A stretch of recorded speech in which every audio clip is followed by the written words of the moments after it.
দেখুন, আপনার বাড়িতে যদি এরকম ধরনের একটি পদ্ম ফুল চুলা থাকতো তাহলে আপনার কেমন লাগতো? তাহলে দেখুন এই চুলাটি কিভাবে তৈরি করবেন। আমি খুব সহজ পদ্ধতিতে এই চুলাটি আপনাদের তৈরি করে দেখাচ্ছি। প্রথমে এরকম একটি গোল সার্কেল তৈরি করে নিন। এই সার্কেলের ভিতরে একটি বোতল বসিয়ে এস আর পাশ থেকে উঁচু করে মাটি দিয়ে দিন। তারপর মাটিটাকে হাত দিয়ে সুন্দর করে সমান করে দেব। তারপরে একদিনের জন্য শুকিয়ে নিতে হবে। এরপরে বোতলের পাশ থেকে একটু উঁচু করে মাটি দিয়ে দেব।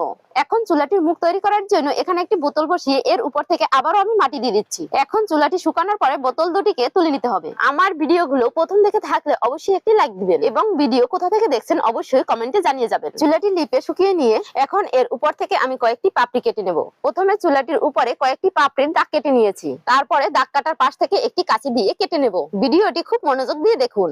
এর একটি অংশ মিস করলে আপনি এটি তৈরি করতে পারবেন না। এখানে আপনি মাটিটাকে যত সুন্দর করে কাটতে পারবেন চুলাটি তত সুন্দর লাগবে। দেখুন চুলাটির পাপড়িগুলো যত কাটা হচ্ছে আর দেখতে তত সুন্দর লাগছে। যারা আমার আগের ভিডিওতে লাইক কমেন্ট শেয়ার দিয়েছেন তাদেরকে অসংখ্য ধন্যবাদ। এবার এটিকে সুন্দর করে লিপে দিতে হবে। আমার ভিডিওটি যদি একটুকু ভালো লেগে থাকে তাহলে একটি শেয়ার দিবেন। বন্ধুরা, তৈরি হয়ে গেল সুন্দর একটি পদ্ম ফুল চুলা। এরকম চুলা যদি একটি আপনার বাড়িতে থাকে তাহলে সবার মন কেড়ে নিবে। তাই চুলাটি আজই তৈরি করুন। চুলাটি কেমন হয়েছে কমেন্ট করে জানাবেন। সবাইকে